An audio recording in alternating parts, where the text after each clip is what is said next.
दोस्तों finally IBPS SO के दोनों शिफ्ट का एग्जाम जो है वो खत्म हो गया है और शाम के बाद जैसे सेकंड शिफ्ट हुई है उसके बाद लगातार मैं बच्चों से बात कर रहा था, दोनों शिफ्ट के बच्चों से।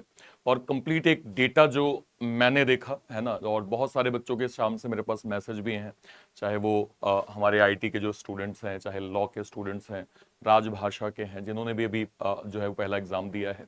सभी को वो एक नंबर जानना है जिसके बाद वो सेकंड शिफ्ट के एग्जाम की जो है वो तैयारी कर पाए। तो कुछ डेटा है, कुछ तथ्य हैं जिन्हें आपको जानना चाहिए अगर आप एसओ के एक सीरियस एस्पायरेंट हैं। तो सबसे पहले मैं कहूंगा कि जितने बच्चे इस चैनल को पहली बार देख रहे हैं, सभी लोग चैनल को सब्सक्राइब जरूर कर लीजिएगा, क्योंकि यहां पे ना केवल इंपॉर्टेंट अपडेट्स आपको मिलती हैं, बाकी एसओ के रिगार्डिंग जितनी भी रीजनिंग की बिल्कुल प्री से लेके मेंस तक का, मतलब चूंकि आप लोगों का एक ही पेपर होता है और उसमें कंटेंट अकॉर्डिंग टू बैंकिंग जो है वो प्री और मेंस दोनों का होता है। तो कंप्लीट एसओ के रीजनिंग का वन स्टॉप सॉल्यूशन ये चैनल है, इसको आप लोग सब्सक्राइब जरूर कर लीजिएगा। और यहां पे ना केवल एसओ की प्रिपरेशन होती है, पीओ की भी होती है, ठीक है, क्लैरिकल की भी होती है, आरबीआई की भी होती है, एलआईसी की भी होती है, सारे के सारे बैंकिंग और जो है वो इंश्योरेंस एग्जाम का वन स्टॉप सॉल्यूशन ये चैनल है, इसको आप सभी लोग सब्सक्राइब जरूर कर लीजिएगा। ठीक है, चलिए स्टार्ट करते हैं डेटा के साथ। सबसे पहले आज जब हमने पेपर देखा तो आज पेपर का सीक्वेंस हमें कुछ ऐसा मिला, जिसमें स्टार्टिंग था जो है वो इंग्लिश का, देन रीजनिंग का, और फिर यहाँ पे क्वांट सेक्शन एग्जाम के अंदर हमें देखने को मिला। बात करते हैं फर्स्ट शिफ्ट के। फर्स्ट शिफ्ट में सबसे पहले चूंकि ओवरऑल आपको पता ही है कि पैटर्न तो मॉडरेट ही होगा, क्योंकि नेक्स्ट लेवल पे आपका सीधे प्रोफेशनल सब्जेक्ट ही है। तो बेसिक जो एप्टीट्यूड है उसका लेवल हमने तीनों में मॉडरेट देखा। सेफ अटेम्प्ट की अगर हम बात करें फर्स्ट शिफ्ट में, तो हमने देखा कि इंग्लिश के अंदर बच्चों के लगभग 28 से 30 स्कोर बन रहे थे, रीजनिंग के अंदर लगभग 26 से 28 स्कोर बन रहा था, और जीए क्वांट के अंदर लगभग 25 से 27 स्कोर फर्स्ट शिफ्ट के अंदर बन रहा था।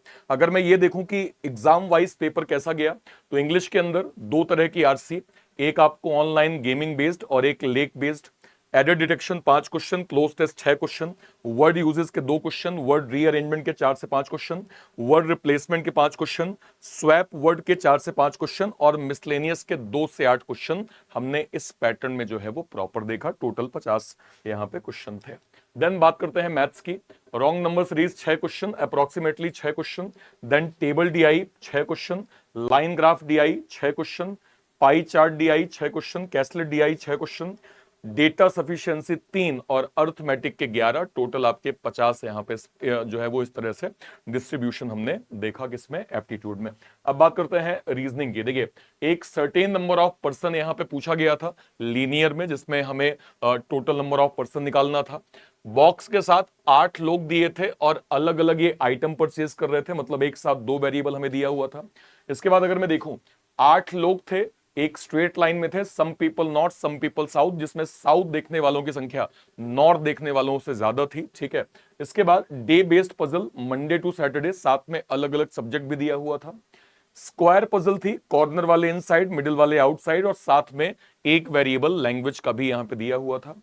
डेटा सफिशिएंसी के क्वेश्चन थे, अजम्पशन कंक्लूजन का क्वेश्चन था, मशीन इनपुट का लॉजिक बेस्ड, जिसमें लार्जेस्ट जो नंबर था वो स्टार्टिंग में अरेंज था, देन इवन में +2, फिर ऑड में -2, ऐसा करते करते स्मॉलेस्ट नंबर आपका लास्ट में असेंडिंग ऑर्डर में अरेंज होता गया। ठीक है, इसके बाद बात करते हैं इनइक्वालिटी का सवाल था, ब्लड का सवाल था, एक पर्टिकुलर वन लाइनर आपका जो है वो अल्फा न्यूमेरिक दिया था, जिसमें एक नंबर की सीरीज थी, जिसमें सबसे पहले आपको क्या करना था, जो भी डिजिट 6 से कम थी इनमें आप +2 कर रहे थे, बाकी सब में आप -2 कर रहे थे। इसके बाद जो डिजिट ट्वाइस थी उनको डिलीट करके इवन का एडिशन, ऑड का एडिशन करके आपने उनका डिफरेंस यहां पे निकाला। देखिए, मुझे बड़ी खुशी है, जैसा पेपर हम लोगों ने 3 से 4 दिन में किया था कंप्लीट रीजनिंग का एसओ के अंदर, चाहे मैराथन था, चाहे एक्सपेक्टेड पेपर था, या फिर प्रीवियस ईयर पेपर था, सभी में मैंने ये सारे कंटेंट करवाए हैं। और जितने बच्चों से आज मैंने बात की है, सभी का स्कोर रीजनिंग के अंदर काफी अच्छा रहा है। इसलिए मैं फिर कहूंगा, वो सारे बच्चे जो इस चैनल को देख रहे हैं, जो एसओ की फर्दर स्टडी करेंगे, चाहे वो एसबीआई एसओ हो या फिर नेक्स्ट आपका आईबीपीएस एसओ वापस होगा, आप सभी लोग इस चैनल को सब्सक्राइब जरूर कर लीजिएगा, क्योंकि मैं इसमें रीजनिंग का आपको इन डेप्थ कंटेंट जो है वो देने वाला हूं। ठीक है, ओके, नेक्स्ट पे बात कर लेते हैं। अब बात करते हैं शिफ्ट 2 की। देखिए, शिफ्ट 2 में यहां पे लगभग जो इंग्लिश का 30 से 33 moderate, reasoning moderate to difficult 25 से 27, क्वांटिटेटिव एप्टीट्यूड यहाँ पे 25 से 27 मॉडरेट, लगभग जो एक स्कोर जो है वो सेफ अटेम्प्ट का था, लगभग आप कहें कि तो मैक्स टू मैक्स 92 के आसपास यहाँ पे गया था शिफ्ट 2 में। ठीक है, पेपर की बात करते हैं कि भाई पेपर का लेवल कैसा था। सबसे पहले मैथ्स की बात करें, कैसलेट डीआई 5 क्वेश्चन, जो है वो pie chart DI 6 question, bar graph DI 6 question, then table DI यहाँ पे 6 क्वेश्चन, अप्रोक्सीमेशन 6 क्वेश्चन, क्वाड्रेटिक यहाँ पे 6, देन अर्थमेटिक यहाँ पे 15 जो है वो टोटल दिया था। टोटल 50 का सीक्वेंस आपका मैथ्स के अंदर बना। ठीक है, नेक्स्ट पे आते हैं। नेक्स्ट बात कर लेते हैं। देखिए रीजनिंग के अंदर क्या क्या आया। पैरेलल रो यानी 14 लोग, 7 यहाँ पे साउथ, 7 यहाँ पे नॉर्थ। मैंने आपको कल ही एक क्वेश्चन करवाया था और मैंने कहा था कि अगर पैरेलल रो आया तो 14 तो आएगा ही आएगा, क्योंकि एसओ का पेपर है, ये कोई आपका आईबीपीएस क्लर्क का पेपर नहीं है या फिर एसबीआई क्लर्क का पेपर नहीं है। एसओ को आप नियर समतुल्य in terms of puzzle PO pre के जैसे ही आप एज्यूम करिए। 14 नंबर की हमें यहाँ पे 14 लोगों की पैरेलल रो मिली। सर्कल में 8 लोग थे, इनसाइड थे, साथ में एक वेरिएबल दिया था। फ्लोर पेज जो है वो बेस पजल 8 लोग, देन लीनियर अरेंजमेंट 8 लोग थे, साथ में डबल वेरिएबल दिया हुआ था। ऑर्डर रैंकिंग यानी रैंक जो पजल थी, इसके 3 क्वेश्चन यहां पूछे गए थे। इसके बाद डेटा सफिशिएंसी आपके लगभग 3 क्वेश्चन पूछे गए। इनपुट आउटपुट का कंप्लीट सीक्वेंस था 5 क्वेश्चन, डायरेक्शन के 3 क्वेश्चन, सिलॉग के 3 question, blood relation 4 question, inequality 3 question, critical reasoning के आपके 3 क्वेश्चन आए थे, लॉजिकल के, अल्फाबेट सीरीज का आपका 1 लाइनर का 1 क्वेश्चन, नंबर सीरीज का 1 लाइनर का 1 क्वेश्चन, मीनिंगफुल वर्ड यहां पे एक जो है वो पूछा गया था।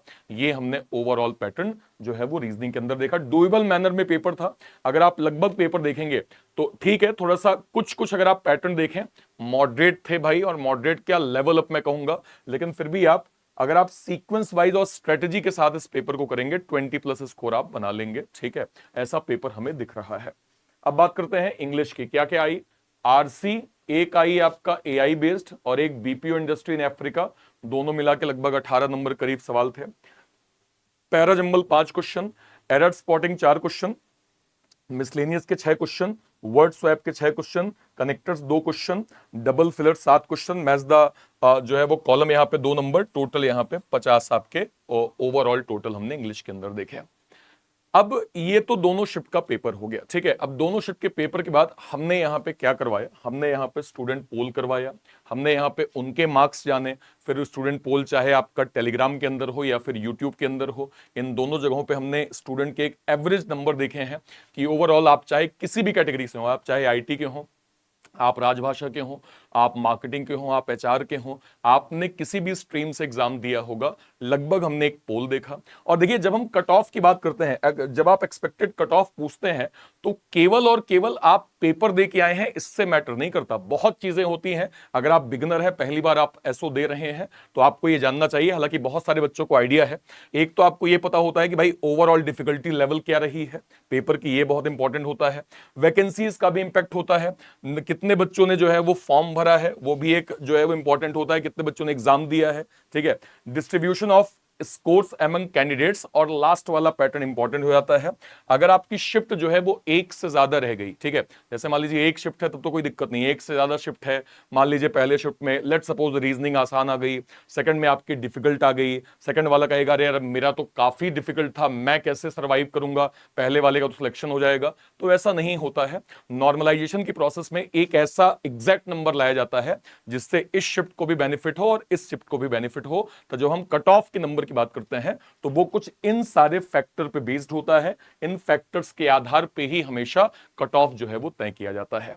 तो सभी पैमानों को, सभी मापदंडों को ध्यान में रखते हुए जो एक एक्सपेक्टेड नंबर है, ठीक है, एक्सपेक्टेड नंबर की हाँ भाई इतने के आसपास जो है वो बन सकता है, वो नंबर मैं आपके सामने रिवील करने जा रहा हूं, और वो नंबर जो है वो ये रहा। अब आप जरा एक बार अपनी कैटेगरी के हिसाब से स्ट्रीम को देख लीजिए।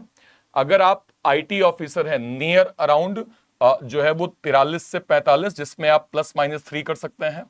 अगर आप एएफओ का फॉर्म आपने दिया जो है वो भरा है, नियर अराउंड 45 से 48, आप इसको +-3 कर सकते हैं। अगर आप राजभाषा अधिकारी के रूप में आपने फॉर्म भरा है, लगभग 13 से 15 एक एक्सपेक्टेड नंबर हो सकता है। अगर आप लॉ ऑफिसर हैं, लॉ ऑफिसर के तौर पे आपने फॉर्म भरा है, तो आपका लगभग 32 से 35 का एक नंबर बन सकता है। या फिर अगर आप एचआर पर्सनल के जो है वो तौर पे आपने जो है वो फॉर्म भरा है, तो आपका नंबर लगभग 40 से 43 के आसपास जो है वो बन सकता है। और अगर आपने मार्केटिंग ऑफिसर के तौर पे फॉर्म भरा है, आपका नंबर 19 से 22 के करीब जो है वो बन सकता है। इसमें आप +- जो है वो 3 यहां पे कर सकते हैं।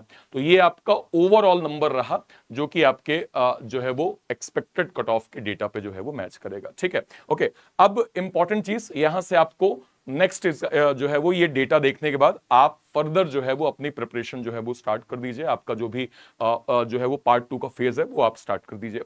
मेरे पास बहुत सारे मैसेज आए हैं, मैं थोड़ा सा कुछ बातें आपको क्लियर करना चाहूंगा।